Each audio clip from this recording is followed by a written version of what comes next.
we make you laugh? Aren't we fucking funny? Does that sound right?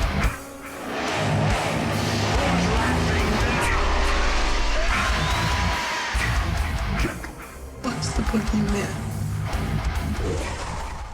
Welcome back, folks, to the Moonjuice Metal Horror Podcast, the podcast where we live and breathe heavy metal and horror, but are not afraid to shit all over both of them. Yeah. I'm Matt. That's Mike. I'm Mike. If you watched the last episode, you already know what's coming at you, right? Yeah. So the last episode we did The Fly, and that was so good we decided to go ahead and do The Fly too. Plus, Mike is very, very emphatic that this movie was just as good, if not better, than the first one. And usually sequels in horror films generally tend not to be as good as the first movie. So I figured, why the hell not? Let's just go ahead and do The Fly too. So that's what we're doing. Yeah, exactly. I think this movie, more than any other horror sequel that I've seen, literally any other horror sequel, one of the best horror sequels ever. Yes, absolutely. Yep. I mean, It is because it not only builds on what the first movie did, and so let's find a good way to put this. In most sequels, you have to find a way to make the sequel work, right? Yeah. There's a little bit of writing that you have to do. Either you have to retcon some things or you have to act like certain things didn't happen. Yeah. This movie doesn't do that. It picks right up where the last one left off, and they didn't have to change anything. Right? Yeah, they just exactly. That's exactly. I agree with you on that. That's also what just makes this movie work perfectly. They did not have to pick up on anything or make up anything. They could just continue with the story, and even the way they did it is brilliant because you can see the differences between The Fly 1 and The Fly 2. Just like we were talking before we started the recording. The Fly was just clearly full body horror, and the second part goes away from that and just goes more into just full out sci-fi horror, more or less. Yeah. Which And also the entire you don't expect that, and you don't see it coming, which is what really got me, right? Because I went into this, we had kind of vaguely talked about it before, but I went into this without any real expectation, and knowing that this film picks up right where the other one left off, you're kind of expecting the same thing. And not only that, it's the same writer-director, right? So it's his story, it's his writing style, it's his directing style. You expected basically the same thing. And at a certain point in the movie, everything gets turned on its head. It goes completely sideways. And in a way that is so fucking cool that you would not have guessed that this was going to happen. This goes into full-fledged horror mode. And it's beautiful. Yeah. It's It excellent. is, absolutely. That's why I just said, definitely The Fly and The Fly 2 are two of my all-time favorite horror movies. And the thing is, I always kind of had problems seeing these as two different movies because it is basically just one story. No? So that's also why it works because The Fly 2 is, how can I say, the entire story ends with The Fly 2 and not with The Fly, and that's why it's done so brilliantly, And just like even a lot of people, when you expect horror sequels, you expect everything to happen exactly the same way. The monster transformations and everything, Of course, when I watched The Fly 2 the first time, I was expected basically shit to go down the same way, and it doesn't. It happens entirely differently, everything. And but it doesn't, which what's is pretty brave. Is just how everything happened. Yeah. I'm sorry to interrupt you. That's a pretty brave thing for a director to do because usually if you make enough off of a first movie, people like it. You want to do the second one, and you don't want to break the mold because the magic worked the first time. Why mess with it, right? So the fact that he did this was genius, and it worked, which rarely happens. But it's just like it works simply because the way the first part was written. And you literally just took off of that. No, there was not much you had to make or to you did not really have to add anything or retcon anything to make the sequel happen. Yep. But the thing is, what is good about it, what makes it good, is that it specifically does not just do the same thing as the first part. Right. Because you have to take into consideration Seth Brundle in the first movie. This is like something that wasn't supposed to happen. It was an accident. His entire transformation happens super fucking fast. And it's like, at the end, he's this dysfunctional fly thing that probably would have not lived long. Now, the thing is, with the Fly 2, and this is going to be explained in the movie, he was born this way. Now, so he's clearly straight up never a normal human to begin with, and his entire transformation does not happen over, let's say, a few weeks or a few months. It takes years. So that's how his entire body, his physiology, has years to adapt to these genes before his transformation actually happens. And that just makes, like, how should I say it? It just works better. And at the end, if you see... Yeah, it does. Yeah. If you see the fly monster he becomes, it's like, holy shit. Now that I watched it the first time, it was like this, I would make the argument, this is like the most dangerous horror killer ever. Yeah. You have somebody that is like super strong, super agile, has acid breath, kind of similar to a xenomorph, but is super highly intelligent. I mean, super. Like, say, an IQ of like 350. Yeah. That's super fucking dangerous, man. The kid, I mean, not to like spill too much into the story, but the kid was born with these genetics already. And so he was already highly intelligent. And by the time he makes the transformation, he's basically genius level, right? Yeah. So what this monster is, and like I said, I don't want to give too much away, but what this monster is it's basically if you took a xenomorph, because it can do the exact same thing that the xenomorph can do in Aliens, and then gave it super high intelligence. Yes. So, and because it's actually him that's the monster, he has a bunch of people that he really doesn't fucking like. He hates them. He hates them. So now you have something that you've mistreated its entire life, which his life has not been very long up until this point. You've mistreated him, and now he's the most dangerous organism on the planet, and you're in his crosshairs. That's awesome. Yeah, that is, yeah.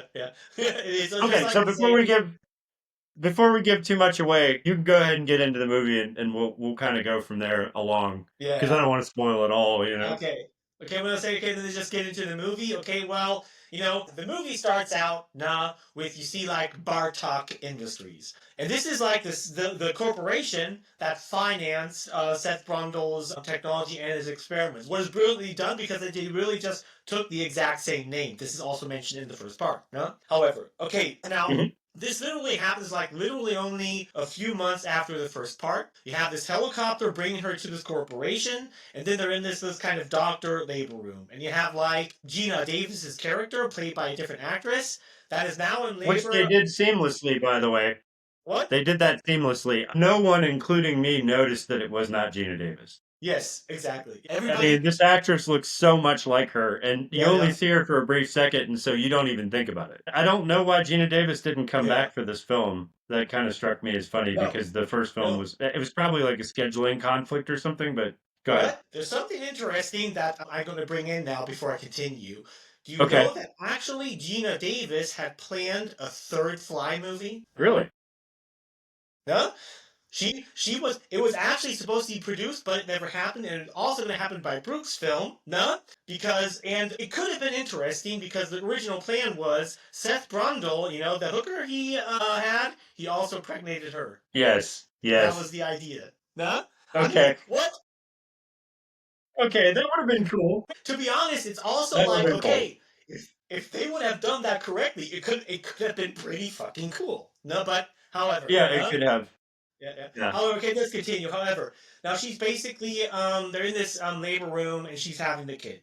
And of course, then the baby comes out, and they have to cut the what's it called? Umbilical cord. Can't think of the English word yet. Yeah, exactly. So then they cut it, and he's like in this. It looks like kind of like a larva, but not like a human-shaped maggot or whatever. And it's like, okay, Yeah. And then you have but this is reminiscent of the dream that she had in the first movie, which is what I love, because it's crazy because she had this dream in the first movie that she had this baby and it came out as a larva, right? So she gets flown to this facility, and you get the feeling that this happens maybe like a month after the end of the first film. She's flown into the facility, and she's having the baby, and did you notice that when the baby came out in this cocoon thing that resembled a larva, she screamed bloody murder because she had dreamed exactly this. Exactly. Like, And then you your have worst nightmare just happened. yeah. And then you have like up in there's another floor where they're watching through glasses, see what's happening, and you see like Gina Davis X, no, John. He's sitting up there like screaming bloody murder. You guys have to do something to help her or whatever. And then they take him away. No, well, it's actually pretty cool that they brought this guy back for the sequel. No, Oh yeah, okay. his character bringing him back was brilliant in a few ways. That opening scene was cool to be able to see him again, but then when you see him later in the film, that whole scene is great comedy. It's amazing. I love that Great scene. comedy. It's fucking hilarious. Yeah, However, yeah. okay, so then you have like this kind of maggot larva thing coming out, and then they lay it on the table, and they're like, okay, what the fuck are we supposed to do with this thing? And then the one doctor says something insanely fucking stupid. Is like, there's something moving inside of it. Like, yeah, no shit, dumbass. Yeah. Yeah, Yeah, okay, that's one of those writing things, or it was probably an ad lib that they just left in, but it makes no sense. Like everybody who's in this room has probably properly been briefed about what's about to yeah, happen, or else yeah, they wouldn't be there. Not to mention this is like a super secret corporation thing that nobody is privy to except for the people in that room. Every doctor, everybody there would have known exactly what to expect. So that was a stupid line, but whatever. yeah. It's okay.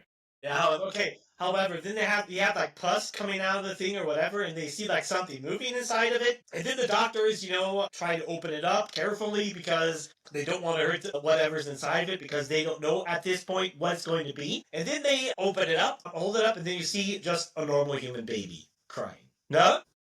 And then Yeah. it just flashes to the opening credit scenes that are pretty much similar. They're almost identical to the first one. They just changed the color Yeah. setting from, I think, green to blue.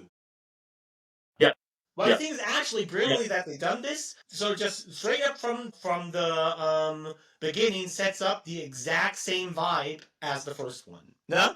Yeah. Okay. Yeah, Exactly. it's brilliantly done how well they do that, and I think it's done purposefully to kind of subvert your expectations of the film. So if you had gone into this not seeing a preview of the movie, or if you had gone into this not knowing anything about the movie, this entire setup would have led you to believe that it is going to be the exact same scenario as the first movie. Yeah. So subverting expectations is something that a lot of horror directors don't do, but when they do it and they do it right, it's highly effective. And in this movie, it was highly effective. It is, however. Okay, then it switches to a conference room where they're basically talking about basically whatever's happening, and then you have like Mr. Bartok, that's like the founder and head of this corporation, and he's basically telling everybody he wants everybody to treat this child as if it was our own and not treat it as a what's it called, a specimen. No, well, actually, in the first, he's trying to be a nice guy, but the thing is, you clearly know straight up to begin with why he's doing this. It's because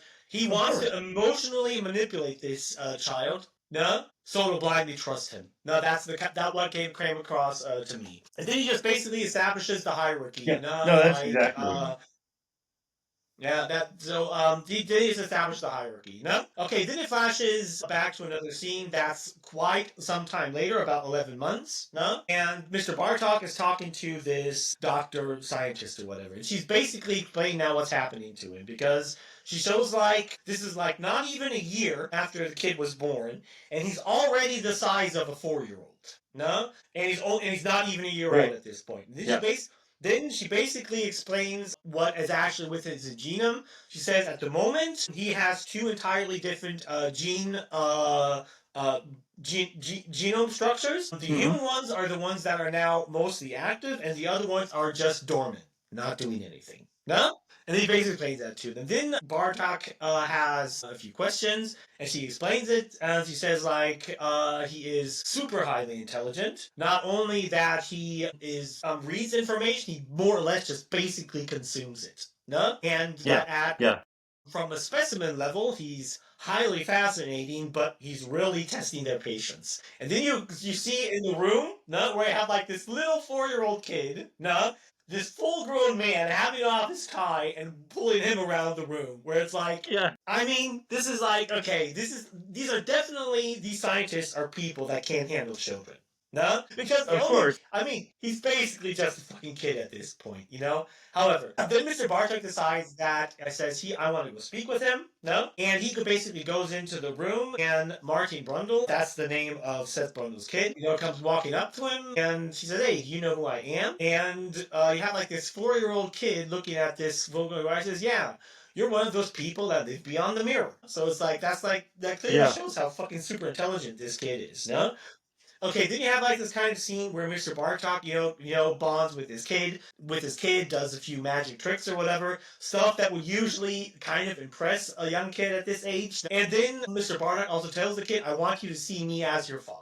Right. And then he tells the kid something, and this is something that is really going to stick with this kid his entire life. Yeah. Because he says something about a magic word, and that you should keep this magic word. As long as you know it, it'll be super powerful to you, but only you can know it. This is some, motivational thing Mr. Bartlett says to the kid, and this is going to stick with him his entire life. However, it also comes back to bite Mr. Bartok pretty fucking hard. Yes, exactly. So the psychology here is very interesting because if you have a specimen of any kind in a scientific study, the idea is to not bond with it or, try to like give it any type of attachment to you. So what he's doing kind of steps over the bounds of what you want to do with a scientific study anyway, especially with something like this tight and this secret. But he's doing it because, like you said earlier, he wants to get the kid's trust because he needs the kid for something, right? Yeah. And so he says, like you said, all you have to do is keep this magic word for yourself and nobody else needs to know it, and that's your magic word. We find out what that magic word is later in the movie, but the realization of it is very heavy when it does happen. But this is a super important part just because of that. Yeah. So, yeah, go ahead. Yeah. However, then it flashes forward, and you can see that the kid is now already like around 12 years old. He appears to be like a 12, 13-year-old. Yeah. Because he's now staring in this glass doing something. What so far is not is not really said in the movie is that even though he's like a 13-year-old at this point, he's only like 3 years old. No, at this time. No. Yeah. So then he's have like this other scientist. He's advancing so fast. Yeah, because he has this extremely accelerated aging, no, due to the fly genes, no, and it's also established that this kid never sleeps, no, of course, because of the fly genes. However, then like the scientist is trying to get him to do some test or whatever, no. And then the kid is like, literally super fucking bored. Like, I'm sorry, but I don't want to be rude, but these tests are so fucking super simple that they can't actually get my full attention. It's like, it instantly made me love this I love kid. this scene.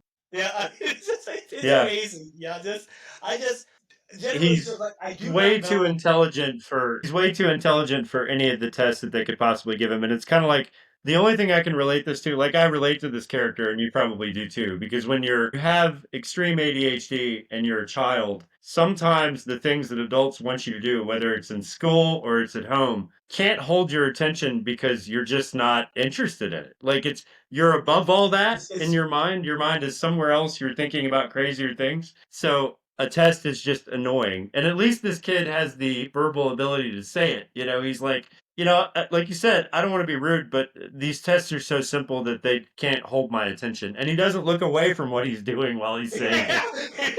Yes, it's amazing. He's like busy just telling this doctor to fuck off, basically. Yeah, exactly. It's crazy. It's hilarious. But that's just I do not understand why. I think even from my perspective now, I think I would get along great with this kid. I mean, I do. I'm convinced, actually. Yeah, absolutely. I think I would get along super great with this kid because then he shows what he's working on. He built like this astronaut helm that has moving lights and everything or whatever. And he turns around like, hello, humans, take me to your leader. And then the scientist is like, oh yeah, what the fuck is that? He has a water pistol and that squirts water at him. It's like, I love this kid. He's a scientist right in the face with it. Like, all the scientist wants to do is get this stupid test done, and he's like, yeah, okay, interesting. That's a nice helmet. Yeah, okay, it talks. what else can it do? And the kid pushes a button and it sprays him right in the face with water. I'm like, oh my God, I fucking love this kid, dude. These questions, and he's like, "Hey, well, that is an absolutely normal This is the behavior for worst fucking nurse that you could possibly put in charge of a kid, especially if Yes. you have to give the kid daily shots. Yeah, Like exactly. No? she is the most impatient person ever, and she obviously doesn't like kids. Yeah, obviously. And it's just what's hilarious, Matt, is simply how he just fucking with one answer destroys her. He's like, yeah, well, hey, this is an absolutely normal behavior for a child of my age. I read this in the mother's book. Do you want to read it? Mm-hmm. Yep. So one of the things is too, at this point he's getting shots for some reason. They don't tell you why. It's just the kid knows himself that he is growing exponentially, and he's been told, "Hey, you're different than other kids. You're growing faster than other kids," but they haven't held back normal information from him that you can read in books. So he reads books and he absorbs them like a sponge. So he's full of information. He knows how the real world works, and he knows that he is exponentially growing, which they've told him is a problem, and that's why he has to take these shots. But they won't tell him what's in the shot. They're just like, you have to take these shots. That's why I'm here. The nurse is like, if you don't want to take it, you're just going to get sicker. So hold still and let me give you the shot. But he never questions what the shots. Yeah. Yeah, okay, exactly. It's okay. Then he's because he was also asking questions about Mr. Bartok when he's gonna visit again. And through that, she kind of leaked something to the kid she shouldn't have. She says, yeah, you have to go to zone 4 or whatever. And then, because you don't have clearance or whatever, then he literally, you see him next scene, you see like this 13-year-old kid literally hacking into their systems and creating his own security card with this guy. Okay, however, no? Then he basically just like goes on a typical, No, I was just agreeing with you. It's okay. funny as fuck. Yeah, it is funny. So then he has like his astronaut helm, and he goes into the airships walking through. And it's like, okay, he's doing kind of like, kid, I'm going on an adventure situation. No. Then he drops into the Zone 4 area where he's kind of sneaking around. You see this one scene where you have like a laboratory employee pull up this tank, no, full of flies. No, and he's just basically touching the tank, looking at the flies until the employee comes back, and then he runs away. And then you see the employee looks at the tank, what looks weird because all the flies are like literally in where his hand was. What looks pretty fucking weird, huh? Yeah. Then he goes into the room where they have like animals that are being tested on, no? And in this scene, he finds this golden retriever. No, that he instantly bonds with. He lets it out, pets it, and it kind of becomes his dog. Yeah, and then he basically, is petting this dog, is sweet. telling him stuff, saying like, yeah, I have this disease. They call it, there are only 2 people that have it, my dad and me. It's called the Brundle Accelerated Age Syndrome. No? And so this is basically where he just basically tells what all of these doctors and scientists have been telling him his entire life. No? Okay. Then you just see like a certain moment where he is just, bonding with this dog, and it's established that this kind of becomes his dog. No? Then it comes now to that's his friend. That's his friend, basically. Yeah, his friend. No? That's his friend, basically. Like, this scene was super important to me because it's obvious that they don't really have enough for this kid to do. He's got a very hyper imagination. He's highly intelligent. They can't really do a whole lot to keep him busy enough to keep him out of mischief. And eventually this was going to happen to where he would sneak out and try to look at other parts of the facility. He finds this dog, and because the dog is not human, and I think this is important, because the dog is not human and it doesn't treat him like everybody else in his life, he immediately bonds to it. So he's a friend with this dog. And I don't think that this is the only time that this kid has snuck out and hung out with this dog. I think this probably happens multiple times, but this is the only time that we see it, right? Yeah, exactly. Because probably, I guess, over a long period of time, he sneaked out multiple times and, and spending time with his dog, no? However, there's a scene with the computer where he's brought food. He says, oh, here, this is your favorite food or whatever. He says, yeah. And then you see, like, him, like, basically putting the food into a bag, going to bring it to his dog, no? Yep. Then he goes back to spend time with his dog, and he sees that the dog is no longer in the cage, no? But it says where the dog was taken, so then he goes there. Yeah, and then this is the scene, the next scene is extremely hard to watch. No? I watched this movie the first time with Mm, my sister, and it's pretty bad. It was, even now, even though I've seen the yeah, thing, I already knew from the last time that you prepared me for it. You were like, well, okay, if Chrissy watched the first movie with you, she's probably not going to be able to handle this part of the movie. And so I was laying in bed watching it on my phone, and when the dog part came, I was like, hey, you might want to look somewhere else and not pay attention to this part of the film because there's foreshadowing as to what's about to happen, and it's fucked up. yes, yes, yes. Because this is where you see, like, the first time you see the telepods from the first part. I Mhm. mean, not necessarily exactly the same, but they clearly put all the hardware back into place, and this is Yeah, clearly see what they're trying to do. And then it's like, oh my fucking god. They're going to try this teleportation thing on the dog. No? However. yeah, which we know how that Okay, then ended up in the first movie. yeah, yeah. Okay, so then basically at this part, what happens to the monkey happens to this golden retriever. No? And the kid is watching this the entire time.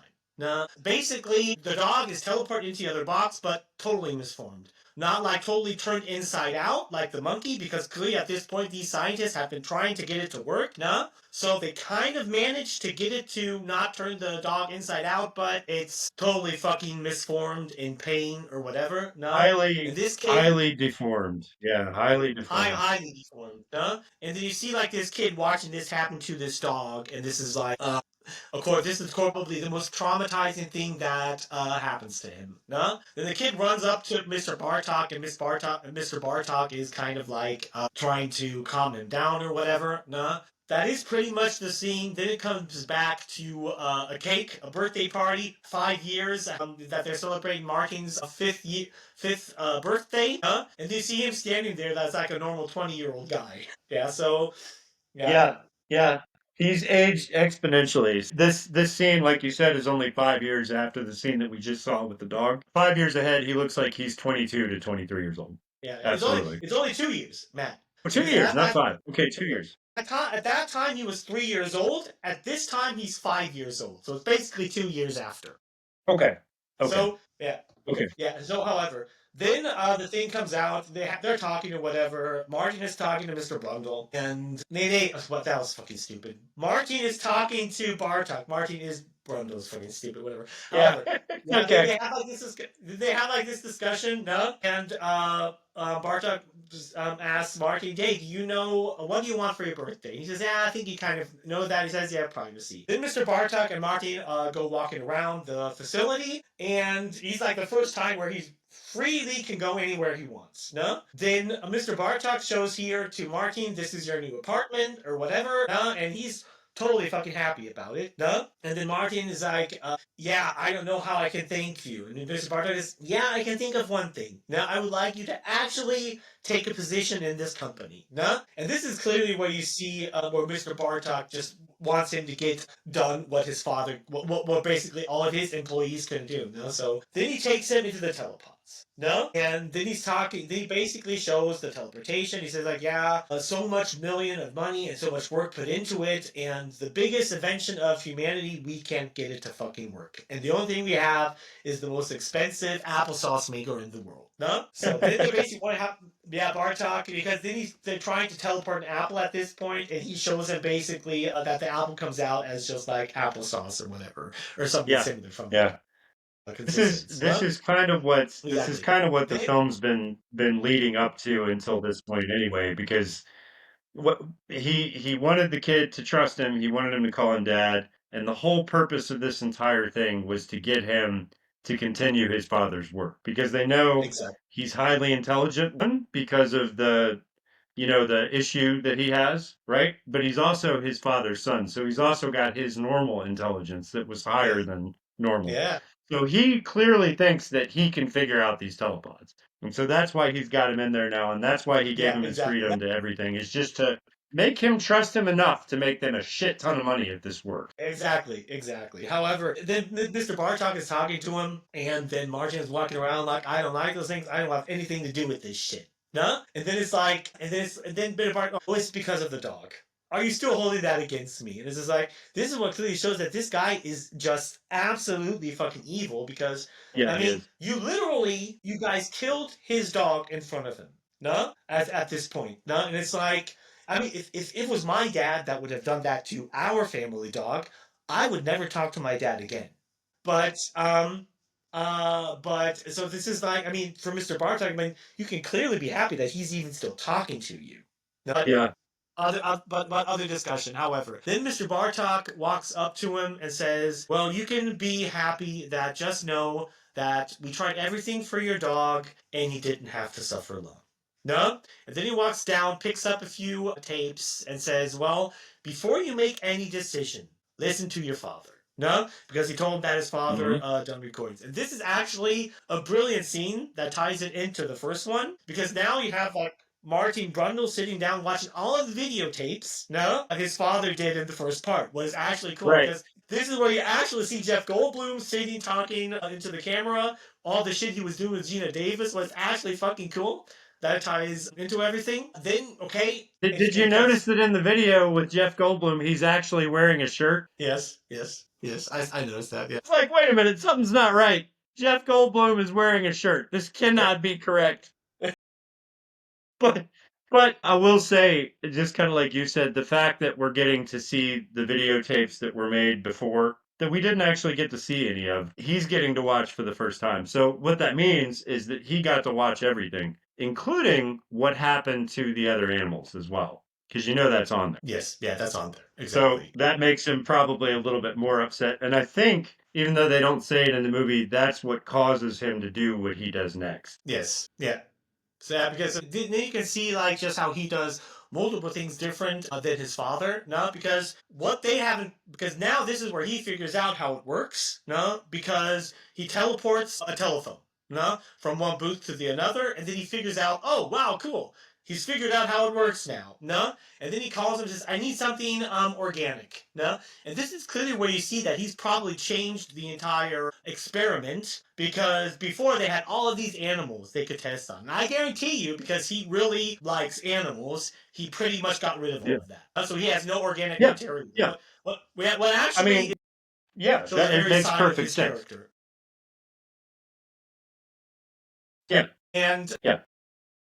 Then on the phone, the lady is like, yeah, we can do that. You have to wait until 8 o'clock in the morning. So he's like, yeah, okay. So then he's basically just trying spending time walking around the facility. You have a short scene where you have like the one security guard complaining about him because he can do whatever the fuck he wants. And the other guy's like, don't worry, one day you'll get it. No? Okay. Yeah.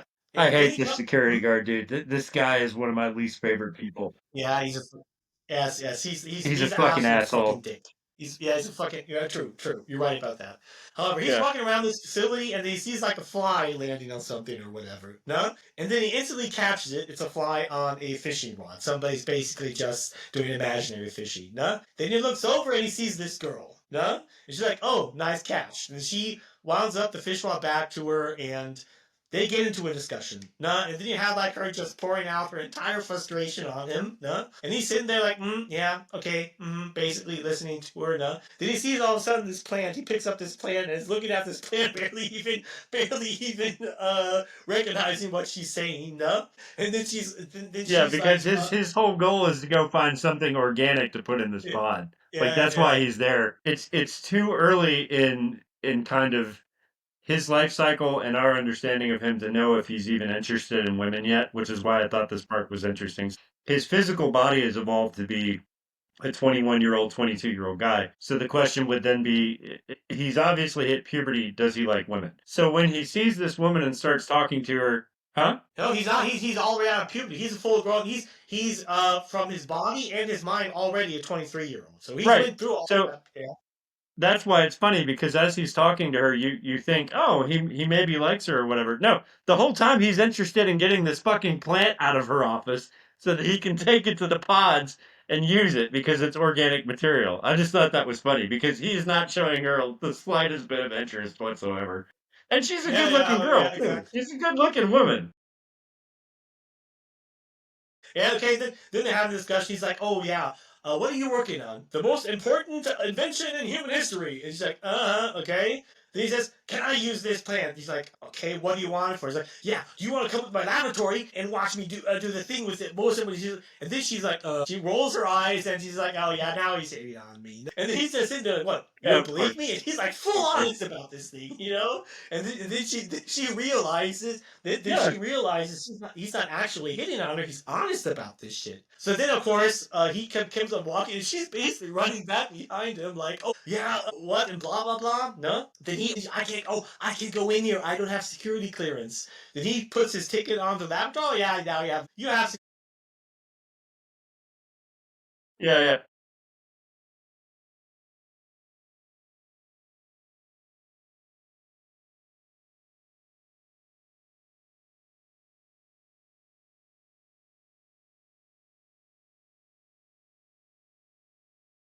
Yeah. Well, I mean, because all this stuff is super secret, I'm not really sure she knows what she's even doing there because Yes, yes, they've yeah. got her on the night shift. All she's doing is going through files. She probably has no clue exactly what this company's into. So this is the first time she's seeing what's really going on behind the scenes. So for her, this is like super fascinating. And it's obvious by the way that she acts. I Yes. love this scene because Yeah, she's full exactly. of wonder and like, oh my god, what is this? What is that? And he's just like, yeah, yeah, just sit back and watch, you know. And he puts her plant through the fucking thing, and it comes out wrong on the other side. Yeah, yeah, and it's like it's just fucking funny because you can see instantly when she sees the plant that she's trying not to laugh. Yeah.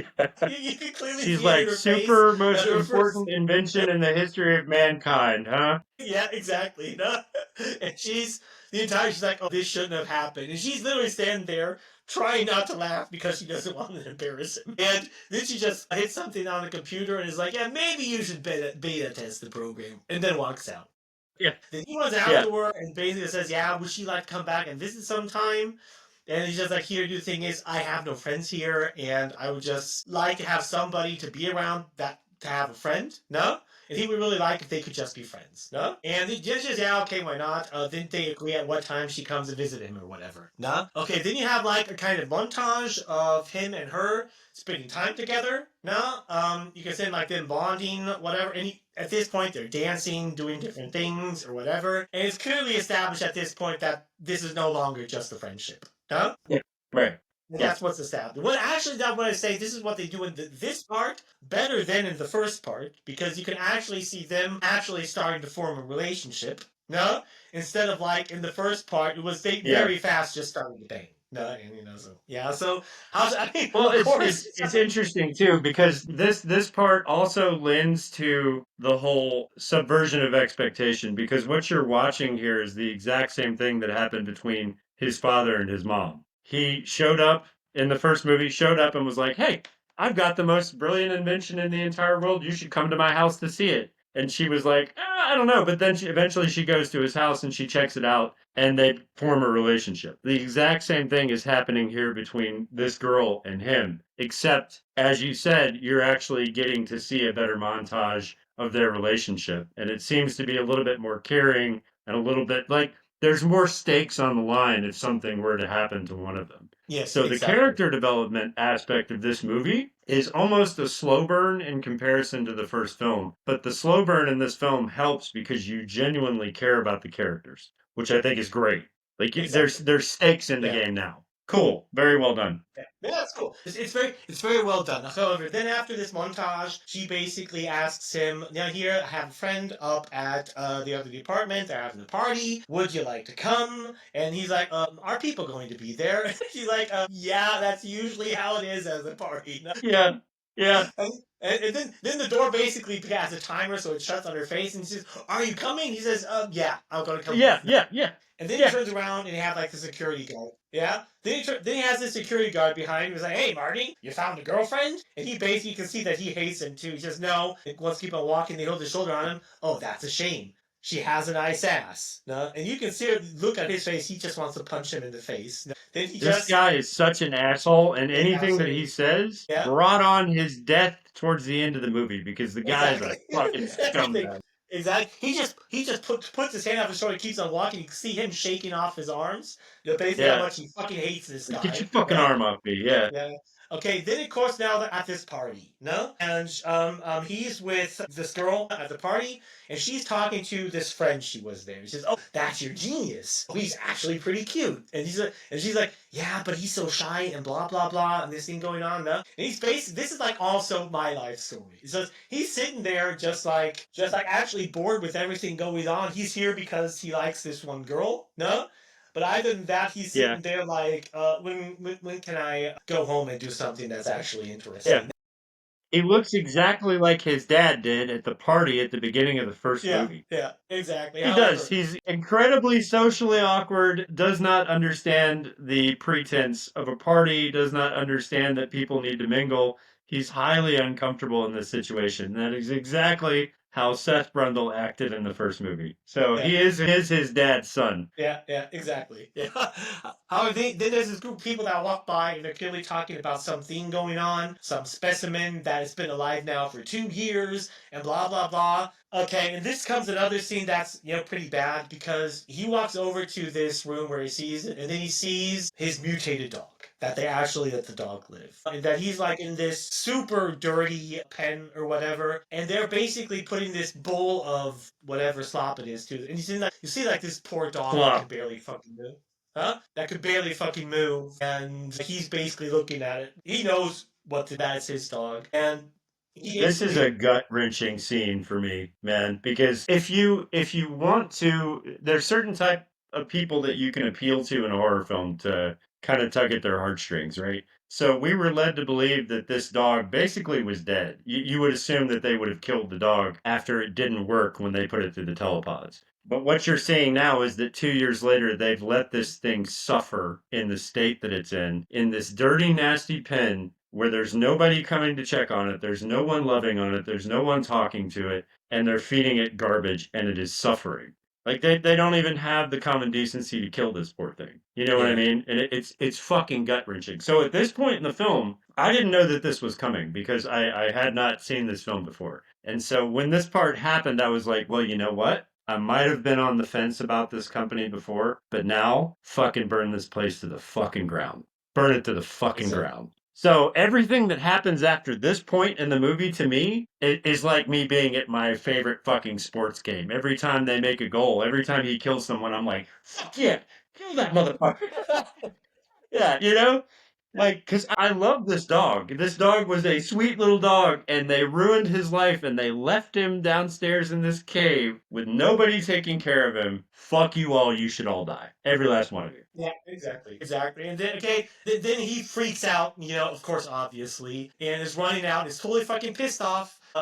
His girlfriend is then she looks and sees what he was looking at, and she's instantly disgusted by it. She didn't know that this was happening up here. Then she's trying to get him to talk to her, whatever, but he's just totally fucking freaking out, doesn't want to hear anything. He's screaming out, no, you no longer have clearance to my room, get the fuck out of here, and is out of there. No? And then you see a scene sometime later where he's going down into this pen. And you see like this dog instantly attacking him because it's like super in pain. A lot of animals get angry. Well, it wants to attack him, it doesn't actually attack him. But it's like...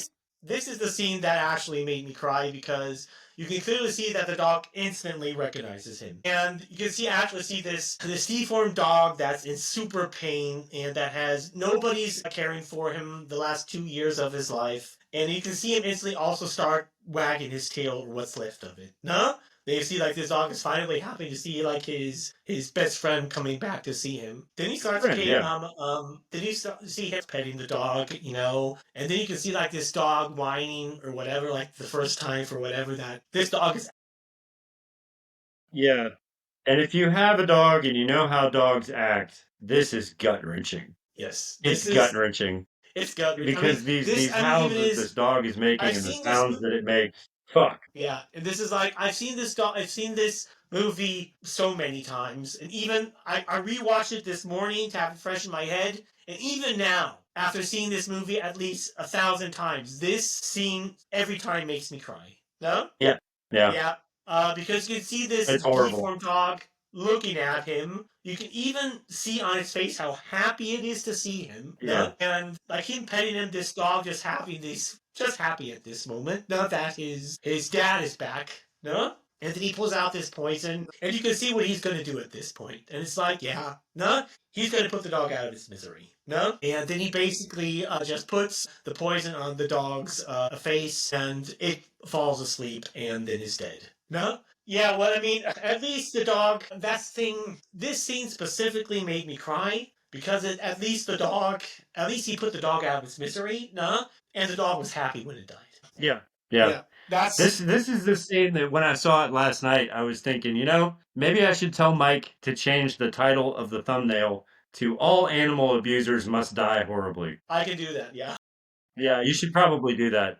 Because that's the moral of this film. That's kind of where I took this film. Like if you do not treasure life, especially something like a dog, which over years and years of evolutionary biology have learned to depend on and trust human beings. If you can do something this inhumane to a dog, in my world, you don't deserve to exist. You don't deserve to. So everybody in this movie from this point on gets exactly what the fuck is coming to them. Yeah, exactly. That's what but very rarely horror movies do. Even though it's a horror movie, pretty much at the end, you literally are happy every single one of these fuckers get killed. Specifically because of this scene. No? However, then it continues like he's like in the telepod scanning himself. No? What is actually brilliant what he's doing is that he's scanning human DNA or whatever, and first going through everything, no? And then he's contacted by Mr. Bartok that's up in this glass window. He's like, hey, Martin, there was incidents up in zone whatever. You wouldn't possibly know anything about it, no? And he's really pissed at him. You can see at this moment he does not want to talk to him. He's just like, no. And this is like, because this is like, I think the point where he fully lost all trust in this guy. No? Yeah, he's lost all trust, but you also get a feeling like, and it may just be the look on his face when he says no and he looks up to them. He's also planning on doing something. Yeah. I think he has plans in his head that this all needs to burn down at this point. Exactly. Yeah, exactly. Yeah. However, then you can see what he's basically doing at this point. He's creating entirely new programs for this telepod, and basically something he called that he's running that it clearly shows on the computer everything he's done, scanned or whatever. No, then he's clearly showed that he's writing a gene swapping program, what to do. No, and at this point, this is like he's already figured out whatever's happening to him, how to stop it. No? So he's like, first he's kind of excited because he's figured it out how to get it done, but then he basically sees what is going to happen, that he has to take a normal, healthy human subject and do a gene swapping thing. And that the other donor is what he will basically not be viable, not be a viable living being anymore. And this is where he sits back. Of course, he's disappointed because this is actually a very good, ethical, moral person. And it's at this point he just gives it up because he doesn't want to kill anybody just to save himself. No? Exactly. And at this point, I think it's happened. I'm showing it later. No? I don't know. It happens later, right? Exactly. At this point, you can see where something's going on with him because he sees something in his arm happening. No? But then he doesn't really think much of it. No? He's starting to produce. Because he has he's starting to produce the spores. He's starting to produce the spores that you would need to cocoon yourself. So yeah, but I think Matt, I think I jumped a little bit too far because they have a part where in the laboratory where she's trying to take the bitch nurse is trying to take a blood sample from me. Oh, you missed my vein, no? And then she basically. Because he's basically sitting still, and then she misses his vein, blood comes out. That's what you get for humbling around. And you see on his face, he's like, go fuck yourself. We have to do this again. He says, nah, fuck you, basically. No, he takes it out and just runs out. No? Yeah, he pulls the needle out of his arm and throws it at her. Yeah, exactly. And then it goes to him doing this gene swapping thing on his computer or whatever, and now it starts where you can see this thing, what you just said, come out of his arm. No? And then it cuts back to a scene where he's like super fucking pissed or whatever. Then he's having this argument with this other doctor, and he's like, what's happening to me? What the fuck is this shit? It's just abnormal. It's just an infection. And he's like, this is clearly not a fucking infection. And what he's talking about with the scientist, he says, yeah, this shot will all clear it up. And he's like, go fuck yourself. What the fuck is happening to me? Am I going to die? At this point, he's like just super fucking pissed, no? And then it cuts back to Bitch Nurse and Bartok, no? And they're basically discussing what is happening. And then she's basically saying, yeah, now that he's reached full maturity, all of the dormant genes are now activating. That what the metaphorsis, whatever's going to happen to him, is now fully happening. And then Mr. Bartok is like, oh, how fast are it spreading? And he says, like wildfire. No? Yeah. So he's like, Yeah, and this part right here is interesting because I don't think Bartok had envisioned that it would happen this fast. He kind of hoped that Martin would figure out the pods and figure out how to get everything to work before the metamorphosis happened because he knew that the metamorphosis was going to happen at some point. And now he's past the point where he could have used the kid in a good way to figure out the pods. You know what I mean? So now he's like, yeah, this is the thing that actually lets something out because he's already figured out how it works. Because shortly after the scene with his dog, a few scenes later, his girlfriend comes back and they get along with him because they have a short discussion. He invites her back in and he's like, I'm sorry and whatever. And he gives her own key card and everything, so now she has clearance to that level, yeah. And then she's obviously like, you don't have to be sorry, because she probably connected the dots, because they've been already dating now for some time, and he's probably told her about the situation with his dog, probably. No? And when she saw this, she probably connected the dots. That it was his dog, and he's totally fucking upset about it, and she probably understood why he wasn't talking to her anymore. No? However, that by side. No? However, then Mr. Bartok basically just says to Bitch Nurse, no, you know what to do all preparations. No, okay, then you can clearly see in the next scene his girlfriend trying to get into the laboratory, it doesn't work, and then asshat security guard is staying behind her laughing, and she's like, oh, my security card is working. No, your car is working, this just is no longer your door. No? And then he says, God damn it. Yeah.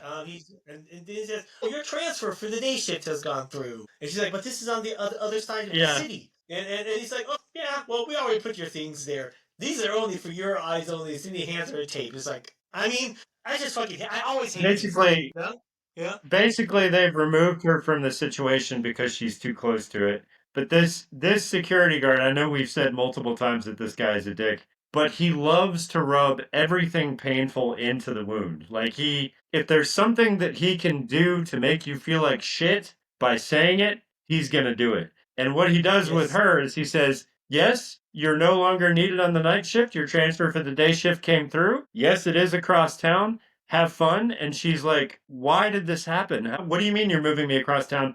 I want to be here. And he's like, well, you shouldn't have fucked with the subject, right? Because they had sex together, her and him. Exactly. Yeah. Right. Yeah. They had sex together. Her and him had sex. And somehow the company knew about it. And this is where he finds out that he has cameras in his apartment. Yeah, you're jumping fast.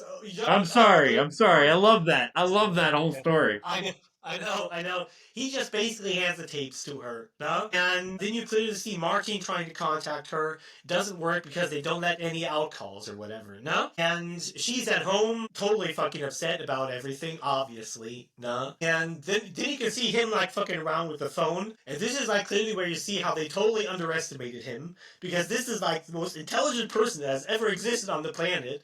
And he instantly, within a few minutes, just comes up how to hack their entire phone system and then calls his girlfriend, no? And then they're having the discussion. Yeah. Like, yeah, but they knew about us or whatever. And this is, and then how? We never told anybody. They fucking taped us having sex. Was she? And then this comes what you just said. No? He super fucking is pissed off, walking into his apartment, just smashing everything, looking for this camera. You see, like, the two guys in this room sitting like, oh, fucking shit. Because they clearly know what's happening now. No? Then eventually, he finds the camera. Yeah, because they're watching him tear apart his apartment. That's why. Yeah. And then they say, okay, fuck, he found the camera, call Mr. Bartok. And then they call Mr. Bartok, they tell him what happens. Yeah, okay, oh darn. Basically, is the reaction to that. And then they cut back to the two guys watching the security guys. And this, I don't really have hate for these guys because their job is basically just security shit or whatever. And for big corporations, these guys specifically probably have no fucking idea what's going on. Probably not in this company, I could guess. But I don't know. Yeah, they don't. They don't. Yeah, they said, I don't know, Yeah. he could be everywhere. And this is clearly the scene where you clearly see how fucking super strong his mutation he already is, because he kicks the door, and you can. This is not like somebody just kicking the door open, no? This is like he kicks the door, flies out of the frames, and flies a meter or two into the room. And that's like, holy fucking shit. Yeah. And this is a laboratory with, like, not normal doors. So this is like, okay, fucking shit. He's already super strong at this point. Yeah. He can do that. Yeah, this is a big super door, yeah. Yeah, then they're just looking at him, and he's like, get out of here. Okay, then just instantly run. Of course, if you see somebody who's I'd run too. Holy fuck. The dude just kicked a goddamn laboratory door in that's actually like a steel bulkhead. I'd be running too, dude. Yeah, of course. This guy's obviously a beast. I mean, if that guy would literally give you an opportunity, to just walk out. Walk out. Fine. I'd walk past him here. See you later. See ya. However, this is now where he comes in, and then he's basically going through the computer files. Basically, first he sees the situation, him as a kid or whatever, and then it cuts back to a short video. He's basically just going through files, clicking on the videos. He's seen a scene of his mom's ex, no? John, from the first movie, where he's been having an interview, hey, you guys have to help her or whatever, and blah, blah, blah, no? And then he's just basically blindly going through it, no? And then he clicks on this video. Now, this is one of the recordings from his father, where you see where his mutation was clearly already, and then where, this is the scene actually from the first movie, where Jeff Goldblum is explaining to Gina Davis what's happening. And then all of a sudden he sits down on his chair watching this video, because now he's knows what's happening to him. Because his basically father explains that a fly was in the telepod, that a gene spliced in there, whatever, and he's totally fucking horrified with this, because now he knows what's going on. Well, this part also kind of lends credence to everything that happens after this, because he realizes there's multiple things that have happened to this guy, and this is kind of what you have to look at. He's found out that he's been being used since the time he was born. He realizes that they have been lying to him about his father the entire time. Now he knows exactly what his father went through, how everything worked out, and how it came to this point. So his life, up until this point, has been one gigantic lie. Everything.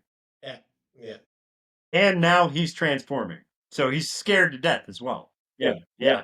What a dumbass thing to say. What a dumbass thing to say. This guy is so fucking stupid. Like, if you knew what this kid had been through and you knew what he just found out, that is probably the last way you want to act towards him. Maybe try to appear a little bit sympathetic if you want to get done what you want to get done. This guy's awful. If he was a doctor, he'd have no bedside manner whatsoever. He's a piece of shit. But the thing is, this guy is just super fucking arrogant, and he just emotionally manipulated him because he wants his loyalty. But this guy is just an arrogant people do stupid shit because they think they're better, smarter than everybody else, what they usually are. Then he basically thinks to him, you're going to become the most unique life form, whatever, and he's like, oh no, I'm taking my medicine. And then Bartok tells him, no, we just been giving you water. We have to give you some kind of also, And then he says, it's a placebo. We're trying to make it as it was all placebo, no, and we're going to try to make it as painless as possible for you, whatever, no. Then he slams him against the fucking cupboard, no. Just looks at him and tells him that he actually loved him because he saw him as a father, no. And then he just turns around and runs for it, no. And then, alarms go on, they're trying to keep him from getting out, and then he's just running down the hallway. And you can clearly see, these trained security guards that are pretty fit, and he's just, whoom, hauling ass way too fast for them. However, you have, them chasing him through these different laboratory walls or whatever. Then you see, ass-hat security guard running down the hallway. You two guys over there, no? And then you see, he comes running out, jumping, I would say, at least 3 or 4 meters. He jumps from this one balcony down onto the other floor, no? It literally does not even go into his knees, no? He just jumps down there like it's another Tuesday. No. And, okay. It's a superhero landing that this guy does. It's brutal. Not going to knees or whatever, just no effort for him. And this is clearly where you see run. How now he's super strength, fly, whatever shit. No? The 2 security guards are standing behind him, first backing off, okay, no, don't know what to do. And then you have asshat security is saying, hey man, you have to go through me if you want to get to whatever, no? Martin walks up to him and security ass punches him in the face, no? Then he's on the floor and security ass says to Martin, no? Something about like, yeah, hey, now I watched actually you and your girlfriend was really nice or whatever. And this is like, oh my fucking, I mean, this guy is insanely fucking stupid. Or he does not know what Martin is capable of yet. No? He doesn't know what he's Martin just capable of. instantly And stands this up and guy picks has him up spent and his entire career. yeah. Yeah. This guy has spent his entire career trying to piss people off and say things to them that are going to get under their skin. And he has no idea what Martin is capable of. And that's what makes this so good. He's like, oh, yeah. You got to get through me if you want to get through these doors. Martin already knows what he's capable of. And then he insults him about his girlfriend. And that's when you see Martin switch. That's when he changes. Yeah, He picks him up with both hands above his head and throws him. And I fucking love that. But also you can see that he's also starting to choke him, and this security guard is like, oh fucking shit, no. Not only would I say that at this point he's way stronger than his father was, no, because you can see like he's already standing like 3 to 4 meters away from 2 glass doors. The next scene is he picks him up, chokes him, and you see him flying through these glass doors, and now this is crazy, which shows how insanely strong this guy is, because you have like, he threw him 4 meters through the air, he went through 2 glass doors, and then flew another 2 meters before he landed on the floor. I mean, holy fucking shit, man. That's force. The guy is basically already. The guy has already got superhero strength, man. Like he's already a super being at this point. Yeah.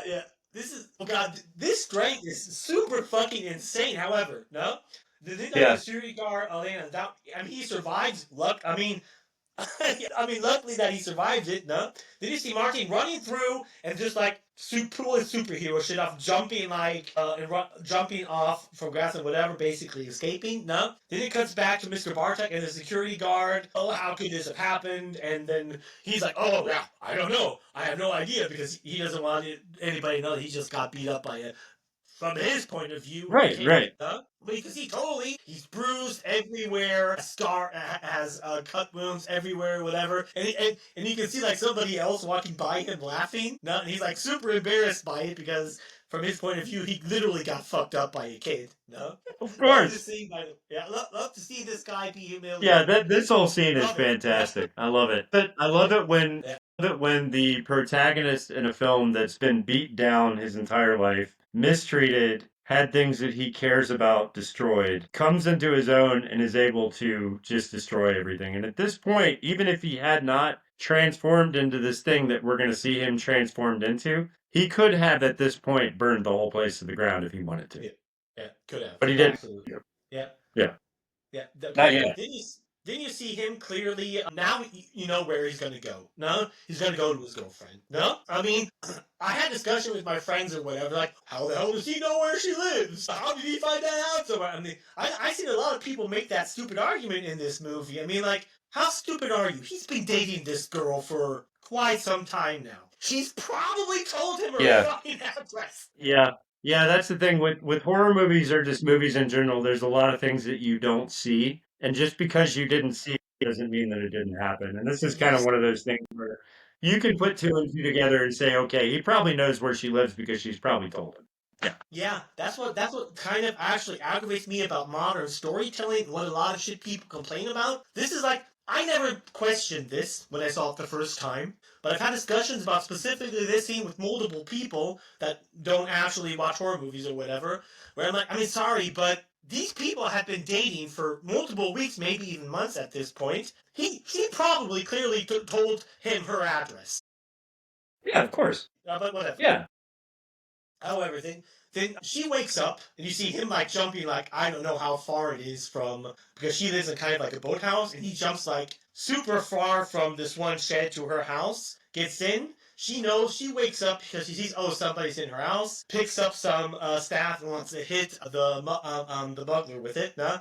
And then he catches it and she notices it is him. And then she sees his face because he's now starting to mutate, nah? And then she's like, holy shit, Martin, we have to get you back. You have to take your medicine. And then Martin explains to her, no, there is no medicine. They were waiting for this to happen to me, and blah blah blah. No, and he basically he walks towards her, and she first takes a step back because just at this moment, kind of shocked and just trying to figure out in her head what's going on. No, that he first stops and is kind of realizing he might have scared her or whatever. No. And he asks her, do you want me to leave? And she doesn't say anything to that, no? And then he basically just says, help me, please. Okay, and then she walks up to him, hugs him, and okay, no, whatever. Then you see them hailing off, traveling somewhere in her car. No? Before that, you see like the company with security ass coming up and breaking into her house or whatever, because obviously everybody would know that's the first place he was going to go.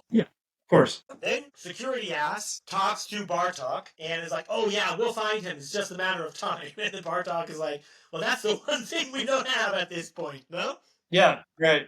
Yeah. However, then you see like them driving along the street. And this is the funniest scene in the movie because now they go back to his mother's ex. The scumbag from the first movie. I love this part. Yeah, because they walk up to like his mansion, and then they walk on the door and say, "Oh yeah, please, we need your help." Like, go fuck yourself. And then he opens up. Yeah, this guy is not having any of it, dude. Like he does not want anything to do with people after what's happened to him. If you've watched the first movie and you've watched the episode before this, you know what happened to this guy. Like, this guy tried to protect his ex-girlfriend from Jeff Goldblum's character when he was already turned into a fly, right? And the fly puked on his hand and dissolved it, and then puked on part of his leg and dissolved part of his leg, right? And so this guy has been mortally wounded, doesn't want to have anything to do with the situation, and now hates people. He hates people. Yeah. And so these guys go to his front door, and they knock, and he's like, yeah, fuck off. No, go away. I don't want to have anything to do with you. And then that's when he explains who he is. Exactly. But these are just, I think, what's interesting is this guy and security ass, no, are both scumbags, but I would say there is one scumbag that's redeemable, and that's this guy. Because even in the first part, you could clearly see whenever his really shit went to start down, he put all of that behavior by side and was literally just there to help. You know, so somebody like that, I would say, is redeemable and can become a better person. Somebody like security ass... somebody like security ass just died, no? However, then Martin Brundle stands up. This guy's a redeemable character in a few ways. Yeah.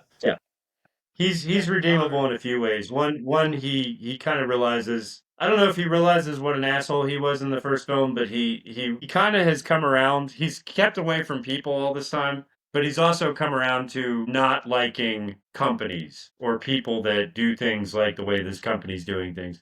That was apparent because he was there for the birth of this kid, right? Yeah. And so when he realizes who he is, he lets him in because maybe he figures I can help this guy out in some way.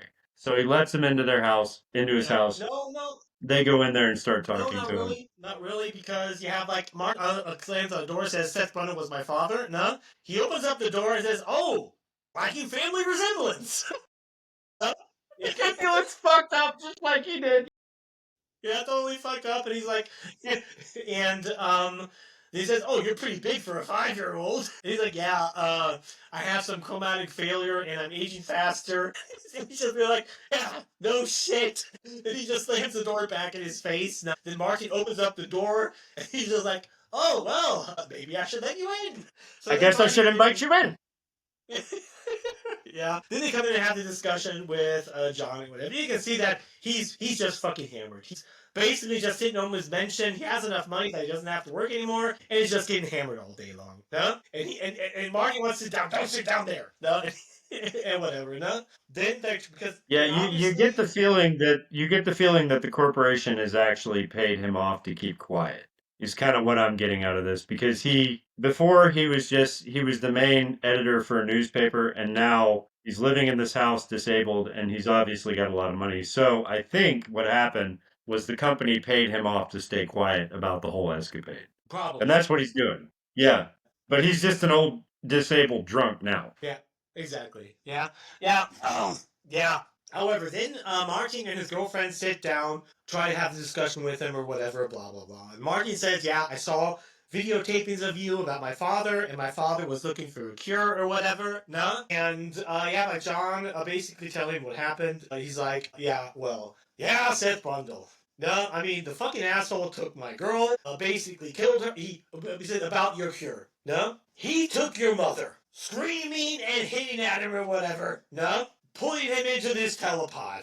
No? He dissolved my hands with his fucking vomit. I had no love for the guy. And in the end, because he wanted you and your mother and him to be this family, 1 and 2 union into one body, basically shaking his head. And when it comes to your cure, your mom took a fucking shotgun and blew his brains out. That's the cure you want, no? Yeah. He doesn't give a fuck at this point, man. This guy is like, you want to be done with what's wrong with you? Blow your fucking brains out because you're just like your dad. Yeah. It's like, And then the part that I love about this is that they ask him. I think it's Martin's girlfriend that does it. She's like, "How can you be so callous? How can you be so cruel? You see what's happening to him." And he's like, "Callous and cruel. I've got none of that left because I had to give an arm and a leg." Yeah, exactly. Fucking great comedy, dude. Great comedy. Exactly. It was actually, she stands up and asks him, "Where is your compassion?" And he says, "Well, it cost me an arm and a leg." Yeah, however, no. Okay, this is like one of the most funniest scenes in the movie. Pretty good scene. No?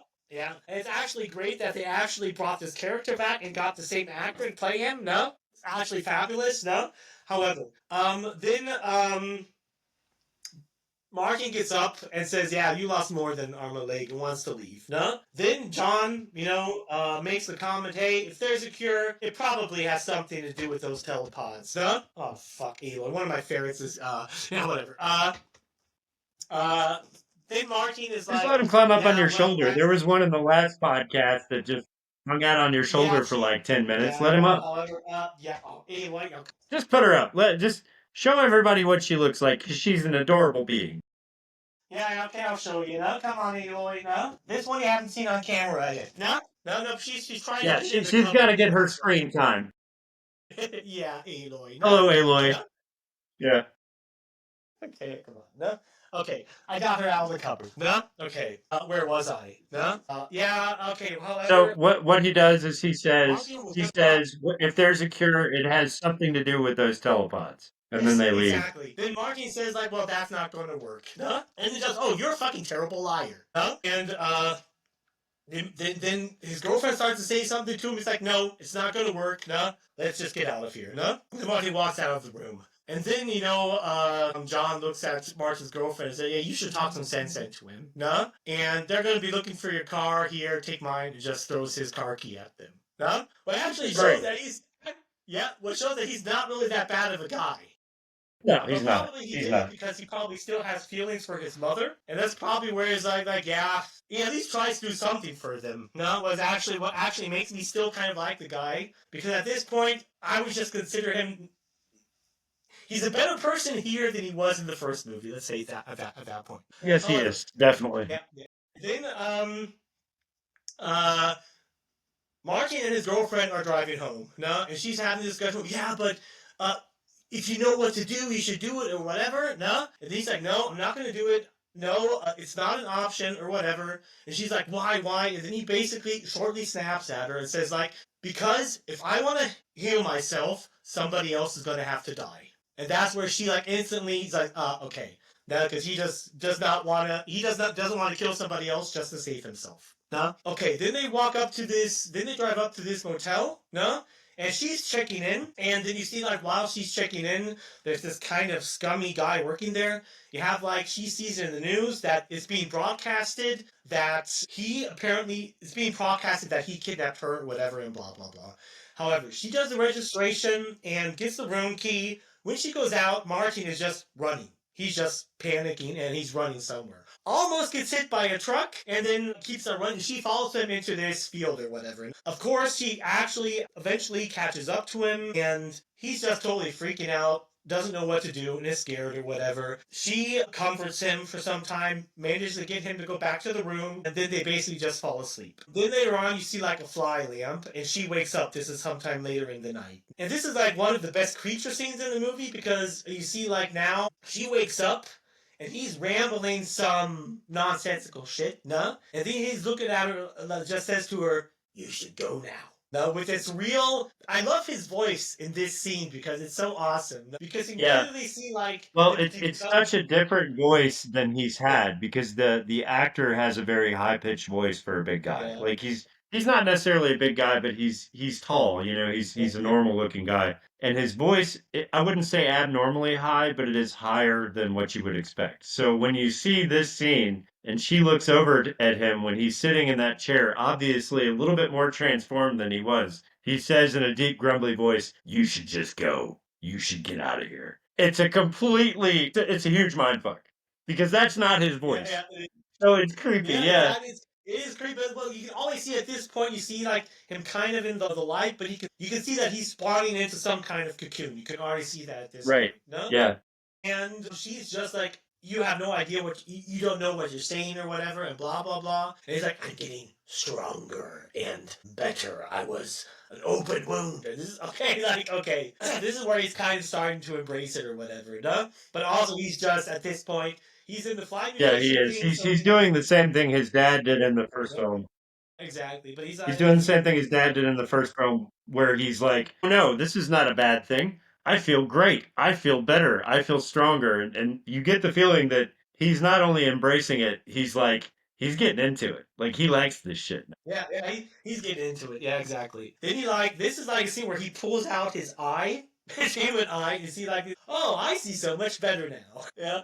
Yeah, it's cool because this is the little bit of body horror you get with this film. Like the first film it was less of a horror film and more of a body horror film. So Yeah. at this point you start to think, at least as someone who hasn't seen this, well, here's where it starts to get nasty. Okay, cool. This guy's gonna start changing. He's gonna start looking like his dad. He pulls his eyeball out and he looks at the screen and you realize that the eye that's underneath the eye that he pulled out looks a little bit more insect too. Yeah.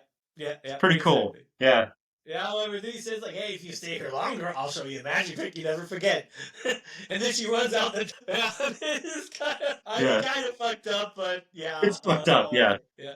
However, then, of course, she calls the corporation because what the fuck else is she going to do at this point? However, then they come flying in with protective suits and helicopters or whatever. Mr. Bartok comes in. They open up. They pull off the blanket off him. And you can see like he's halfway already into the cocoon. And now at this point, he can barely basically walk. Then Bartek is like, "Martin, you have to tell me the password for the system." And he's like, "Hey, that's a secret word." That's all he says, and he just goes to sleep. Motherfucker.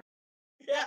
Fuck you. Comes back to bite you. No, You tried to test fuck you, me. You tried to asshole. get my security, and you tried to make me feel at home, and then you told me to keep a password. So guess what, motherfucker? I'm keeping the password. You're not getting that shit. I love it. I love it. However, this is great. Okay, then it cuts back to the facility, and you can basically see his cocoon. And this is the part what I just like specifically that his transformation is so much differently. Not It like is. it's a laboratory accident because this is how he was born, and his body is now going through this transformation that was preparing since he was a child. And this is actually like he's like a larva. He spawns himself into a cocoon that insects actually do. And now they're just basically talking about how they're not going to predict how long it's going to take him to come back out or whatever.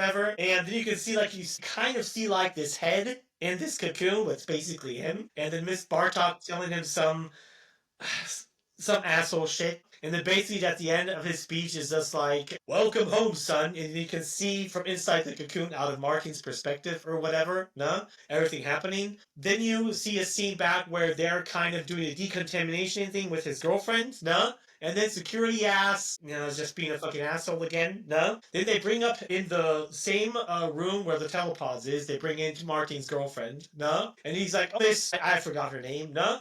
I have to tell you, you weren't, there's no contamination, blah, blah, blah, whatever, no?" And then they sat them down on the chair, no? At this point, clearly Bartok is probably hoping that Martin told her something about password or whatever. No? And her Yeah. basic Yeah. reaction to what Bartok says is basically just go fuck yourself. No? Because she doesn't tell him anything. No? Then it cuts back directly to the room where Martin's cocoon is. And at this point, you know what's going to happen, but you can see that his cocoon has already changed from a fresh cocoon into dry. And Right. once the cocoon starts to become kind of dry and less slimy, you should get the fuck out of there because that's when they're getting ready to hatch. Yeah, right. Yeah, however, then she's doing her tests or whatever, and then you can see like kind of pus fluid coming out of it from the other side that she can't see, no, but she's hearing these noises. Then you see all of a sudden the cocoon starting to move or whatever. Okay, he's gonna come out of there or whatever. She tries to get out of the room. This is bitch nurse, no, but he comes out as this full fly monster and just takes her and slams her through the room, and she's dead instantly. No, This thing is terrifying. yes.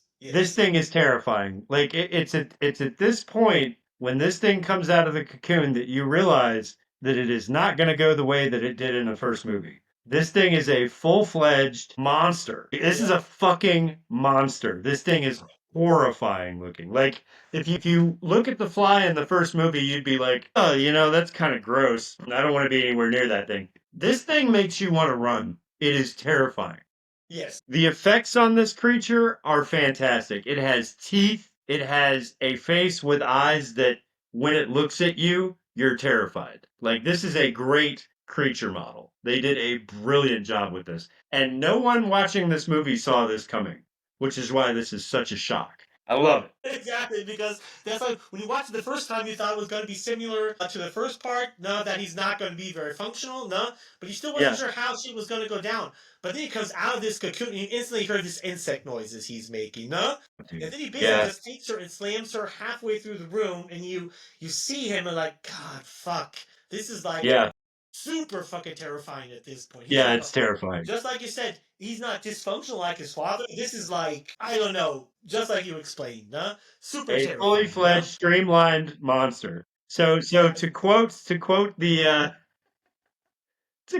the android from Alien, a perfect organism. Yeah, a perfect organism. Exactly. Yes. This is just like I could say, just like I said in the beginning, in the last episode, and pretty much here, like Matt just said at the beginning of this episode, this kind of is like similar to a xenomorph, nah? Just with super highly intelligence. Let's make this like literally one of the most dangerous monsters you can see in any horror movie, no? And his intelligence level is going to come now, shortly after. Then the other scumbag scientist, don't care his name about that now, comes into the room, sees that Martin has basically trashed everything, no? And is like, oh shit, no? He knows what happened now. Then he walks through the room looking for a bitch nurse, no? Trying to see if she's okay. Then he finds her dead body. He walks through the hall room as almost pukes or whatever, no? And then two security guards come up the stairs like, what's happening? He's just rambling some shit because he's shocked that he had to see a dead body now. No? Then they go into the room and then he walks down the stairs or whatever. At this time, Bartok gets the call, oh, Martin has woken up. He's out of his cocoon. No? And then Bartok makes the call. He doesn't want him harmed. Anybody that's that hurts him is going to have consequences. No? And so, yeah, good luck with that. No? But, however, then it cuts back to the scientists wandering everywhere. And this is really fucking great because now you know that Martin, no, is just hunting down each and every one of these dumb motherfuckers at this point. He's hunting them all down. No? Yes. Yes. but actually, he's gone full xenomorph, dude. He's gone full xenomorph. This guy has nothing but blood on his brain at this point. Yeah, exactly. Full xenomorph, no? Yeah. However, no. Then there's, there's a scene that comes before here because you have like a scene where two guards with a dog, no? And there's like, oh, there's something in that room, no? And then they let the dog go through. And you don't really know what's going to happen. At this point, when I saw it the first time, I was, hopefully he doesn't kill the dog. Because you don't know how much of Martin is still in him. No? And then this is then he sees this is the first time where you fully see the fly monster. Because you see him looking down at the dog, then he just jumps down, no? As this, what we said, xenomorph fly is what we're going to call it, no? Gigantic monster. Yeah, gigantic. No, and it's like, holy fucking shit. You actually, have faith that something's going to happen to the dog. Luckily, nothing happens to the dog because you can literally see him pull out his insect arm, no, and he just pets the dog. He pets the dog nicely, no, and then just gets out of there. No? I love this scene. I love this scene because this is kind of where so you've been scared so far that he's this mindless monster, right? And Yeah. then this dog comes and you're like, God, please don't kill another dog. Please don't do something like that. And then you see the humanity in the monster. You realize that it is actually just Martin with a different body. That's all it is because he reaches this gigantic, disgusting insect arm reaches down and pets the dog's head, and the dog's like, okay, you're cool. And then Martin takes off after the other two security guards. Yeah. It's fucking I mean, cool. I love this scene. it is great. It is great because this is just like you said, Matt. This establishes that he's still himself. He's just like this superfly thing or whatever. He doesn't Yeah. harm the guards. He just takes off. He pets the dog and then he just fucking takes off. Then it cuts back to the scene where the kind of geek scientist is walking through with his flashlight, scared about literally everything that happens to him because he thinks that this fly is a monster is going to kill him. No. Then he gets scared, falls onto the floor, and then you just like the Martin walking up with his legs at him. He looks up at him, he just picks him up on his fucking tie, and then just hails off. Okay, this guy is getting what comes to him. No? However, at this point, Bartok, security ass, and Martin's girlfriend are locked in the room with the telepods. No? And then you can see him as a fly just tailing this bot, holding this other guy on his tie, walking through the hallway. And the funny thing about this, Martin, in the beginning of the movie, to this same guy, was doing it when he was a kid. Yeah, he was. He was. I'm glad you caught that because I was going to mention that. This is the exact same scientist you see playing with Martin as a kid, and Martin's got him by the tie going around the room. And now, fast forward, he's this huge fly monster, and he's got the guy by the tie holding him up. And I realized that at that point, but I was like, wait a minute, what is Martin doing with this guy exactly? Like, why is he doing this? And then you realize he's holding him up by the tie because his security pass is on his chest, and he's holding the guy up to the security console so that he can scan himself into a room where the telepods are. And that's what he's doing, and then he drops the guy and goes in. I just thought that was brilliant writing. Like, they really did a good job with that. He does not drop it, but that's actually right about that because at this point, he's walking up to the room with the telepods, no? And then then Bartok's like, he can't get in here. And then the other laboratory guy says he has a security card, no? Like, lock him out, no? So then they basically lock Martin out. With that guy on his tie, putting the security guard against the security card against the door, no? Wanting to open up, no? Doesn't work out. Then you see from another room a security guard basically calling for reinforcements, no? And then what happens is first, after that scene, a security guard comes walking into the room, and then you see Martin standing there, and then just throws the guy at him. And this is like, not slowly, yeah. I mean, this is like a full-fledged human being flying with super speed. He barely just manages to close the door. Yeah? I love that scene. He throws the guy with the tie straight at him, and he closes the door right before the guy hits the door. Yeah. But then he opens it up right after that, and the guy's like laying there in the corner all fucked up. Yeah. I love it. Yeah, it's just amazing. However, the security guard calls for reinforcements, but then goes into the room. Dumb decision? No, but however, basically what happens is this security guard is walking through the room, and then Martin drops himself from the ceiling and sprays his fly vomit at the security guard. And you see, like, his entire face just burning off or whatever, and then he basically tries... This is a scene I really wanted to talk about because if you're a movie nerd, not just a horror nerd, but a movie nerd, then you've seen this before. And I actually at this scene because this effect is brilliant. So he spits in the guy's face with his kind of acid dissolving spit, and it melts the guy's face, and the guy is screaming as his face is melting, grabs his own face because I think he can't breathe, and pulls his own jaw off. And the effects that are used in this scene are reminiscent of another movie, and I spotted it immediately. So I paused it and went and looked up the special effects creator, right? Yeah. So the special effects creator of this movie is Chris Wallace, who is also the writer-director. He also did the first Fly movie. But before this movie came out, he was specifically responsible for the face melting scene in Raiders of the Lost Ark. So you know what part I'm talking about? At the end of Raiders of the Lost Ark, there's a scene where the faces melt, and it's probably the most famous part of that scene. He is the guy who created that effect, walked it through, filmed it, and put it in the movie. That entire last scene in Raiders of the Lost Ark with the face melting was his thing. This scene where this guy's face melts off is one to one exactly what happens in that movie. And I spotted it, and I'm so happy that I did and looked it up. But this is the guy who did those effects in Raiders of the Lost Ark.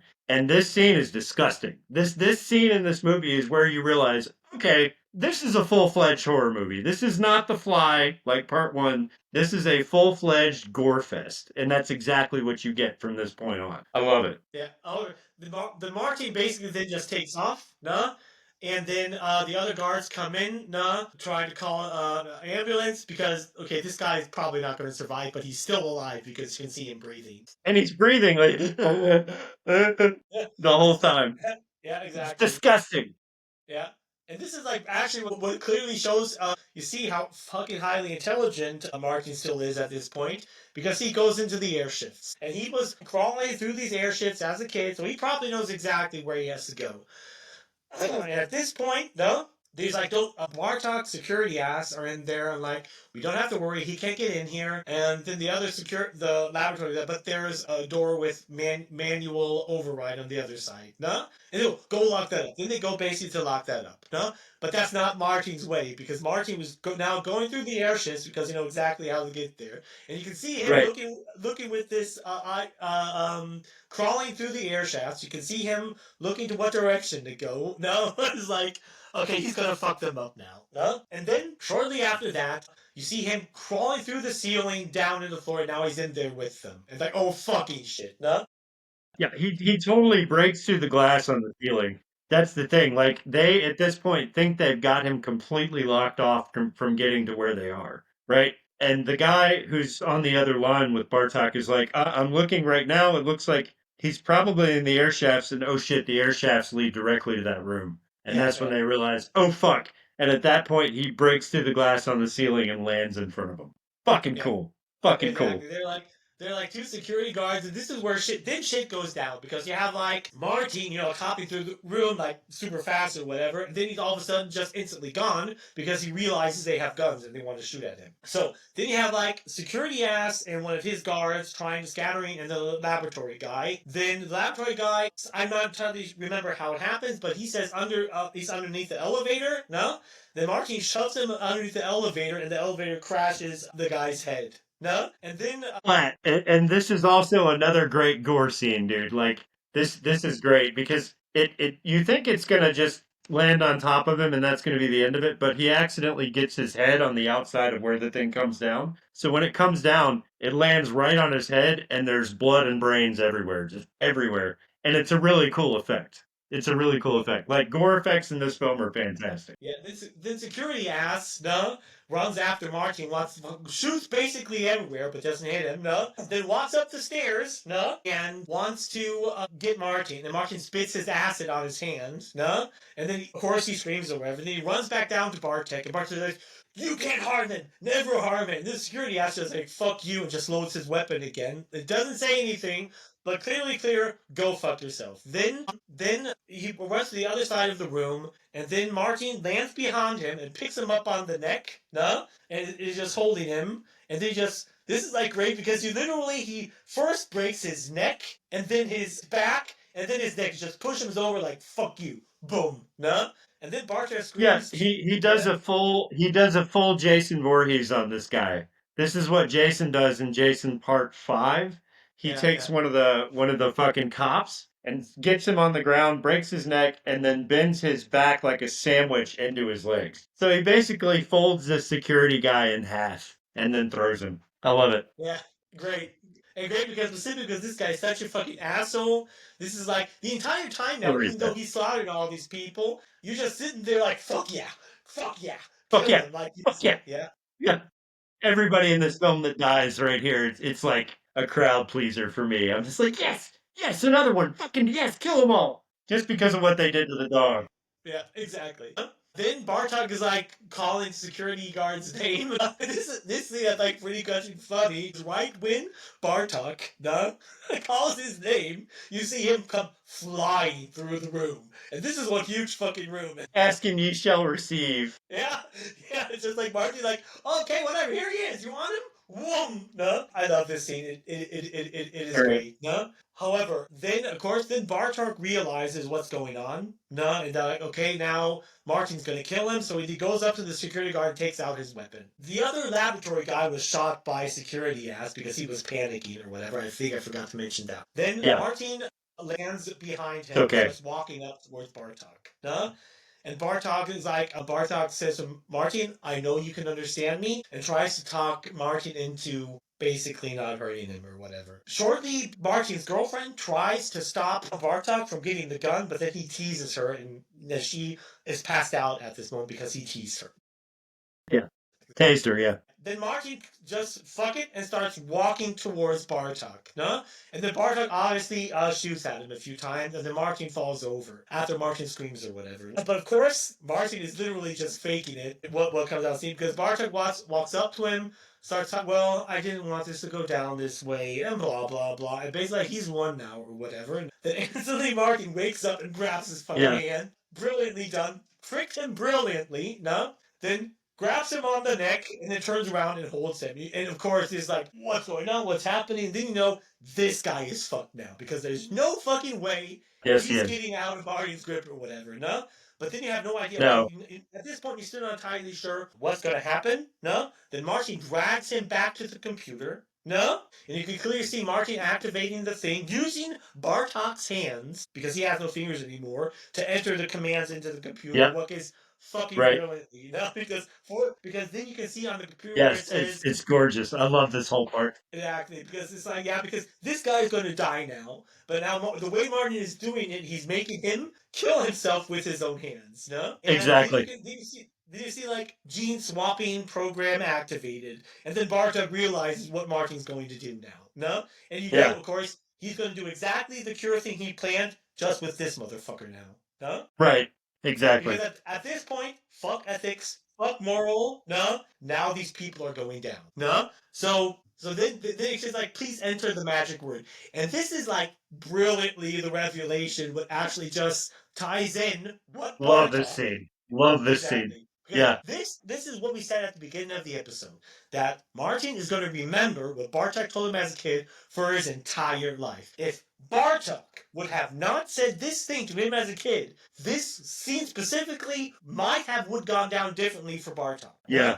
But Bartok, through this small thing he told Martin as a kid, basically took out what was his doom. Because then he enters the password, no? And with Bartok's fingers, and it's dad. No? Then he enter. Yeah.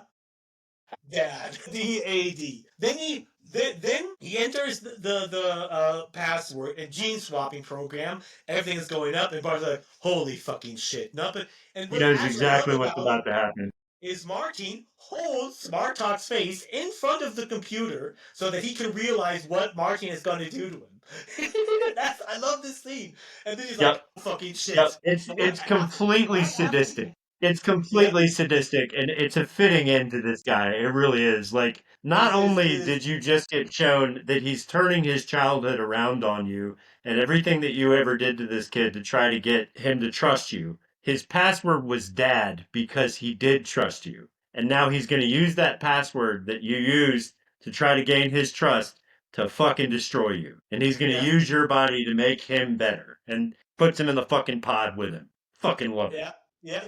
It's brilliant. I just love this specific how it happens because like Martin is literally holding his face in front of the fucking screen, no?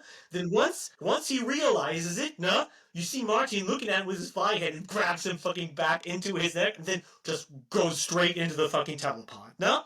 And then it closes, no? And of course he's dragging and screaming because he knows what Martin's going to do to him now. But of course there's no way he could go against up his strength now, his power limit, this whatever. However, then he drags him into the pod, him kicking and screaming or whatever, the pod closes.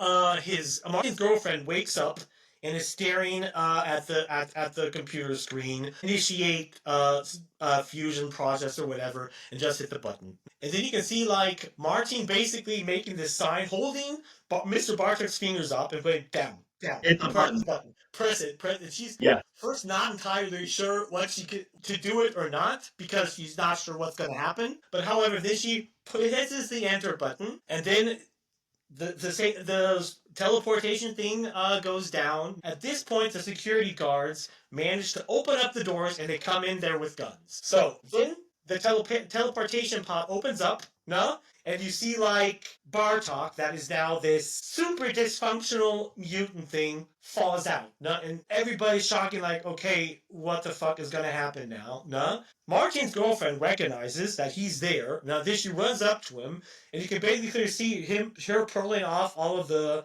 gore shit to him, and you see like Martin is now a normal human again. She pulls out his legs and everything, and he's like, yeah, I'm fine or whatever. So now he successfully, the gene swap thing worked out, and he's a normal human again.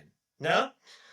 So that's kind of like a happy end for Martin. What I absolutely love, that he actually gets a happy end, that at this point, he basically just actually gets to live a normal life with his girlfriend. And this is what actually brilliantly rounds out the movie perfectly, because the exact same fucking thing Bartok with his asshole with his fucking company did to that dog, this corporation turns around and does the exact same fucking thing to him. They put him in exactly It is the most fitting end to this character and this corporation that they could have possibly pulled out. And this is something that a lot of horror films don't do. Like, a lot of horror films are just, you see a lot of blood and guts and you see the reason it happened, but you don't get somewhat of a happy ending. In this ending, you get Martin, who is now a normal human being because he's gone through this process with Mr. Bartok. Mr. Bartok is now this deformed, disgusting thing, exactly like the dog was after it went through this transformation. And they put his ass right back into the fucking cage that the dog was in and treat him exactly the same way they did the dog. And it's fucking brilliant. And as Bartok's disgusting, deformed body is crawling up to the bowl that they fed the dog with so that he can eat, you realize there's a fly sitting on the bowl, staring him in the face. Fucking brilliant, dude. Brilliantly. Yeah. Fucking brilliant. Yeah. And then Fucking brilliant. And then that's the end of the movie. And it's just like, it's perfect. I mean, it's perfect. This thing specifically rounds out the entire movie, and it's just like, it's so fucking satisfying because this is just like, yeah, this, you get what you fucking deserve, asshole. Exactly. I might, if the entire thing with the dog did not go down, I would say I might have maybe felt a little bit of empathy for him. But after the scene with the dog happened, Matt is like, no, you get what you fucking deserve, asshole. Yeah. And it's just fuck that guy. Fuck that guy. Yeah. They put him in the exact same fucking pen he let that dog suffer in for years. Yep. I love it. I love it. And that's what you meant originally before I had seen this about how the dog gets his redemption in this film, right? And for this scene alone, I would almost go back just to show Chrissy, one, what happened to the dog, and then what happened to the guy who did that to the dog at the end of the film. If you just saw those two pieces, you'd be like, brilliant story. Brilliant fucking story. Yeah. Guy got exactly what he deserved. This film is, I don't know, like, it definitely kind of turns the whole sequel thing on its head. There's very few horror films that do it. This film did it really well, where I honestly believe this film is the better film. The Fly 1 was great. This one took exactly what The Fly Part 1 did and just made it better. It made it better and gave the whole thing a better ending, because The Fly Part 1 did not have a very happy ending at all. But this made it all worth it for me. No. You know what I mean? Yeah, exactly. That's why it's just like, you can literally, that's what makes it perfect. The Fly 2 is, The Fly 1 and The Fly 2 are one story. Now that's what makes it good. That would actually, sequels do not, well, a lot of sequels do not do well. The sequel, in the end, becomes not necessarily the same story. It becomes a continuation, but a different story. That's not what happens here. The Fly 1 and The Fly 2 is basically one story. That's why Lord of the Rings trilogy works. That's why Star Wars, at least the first 6 episodes, work, because it was basically one story. And that they done brilliantly with The Fly. Now, what was actually a shame to see if actually The Fly 3 would have happened. Yeah, I honestly don't know if, I mean, it would be cool to see, right? This is where fan fiction comes from, because with fan fiction, you get, what if this happened? And sometimes it can be a good story. But quite honestly, they didn't need to do the cash grab of a third film with this, because this sequel rounds out the story perfectly. You don't It need does, anything. absolutely. You don't need it. And yeah, but the third part that never happened. It was just originally planned. No? Now, I mean, the sequel did not do very good, did not do as good as the first one did. And kind of, I probably think that might have been the reason why the third part never happened. But it's good that it never happened, because this is just, like you said, it's a perfect way for the story to end. And I loved it. So I guess. Well, I mean, the only basically reason the third one didn't happen is because Jeff Goldblum wasn't in it, not wearing a shirt. Yeah, probably. Yeah. That's why. I mean, if you don't have a movie where Jeff Goldblum is not wearing a shirt, then it's not going to do well. That's what it comes down to. I'm telling you. That's why it didn't do as well. Yeah.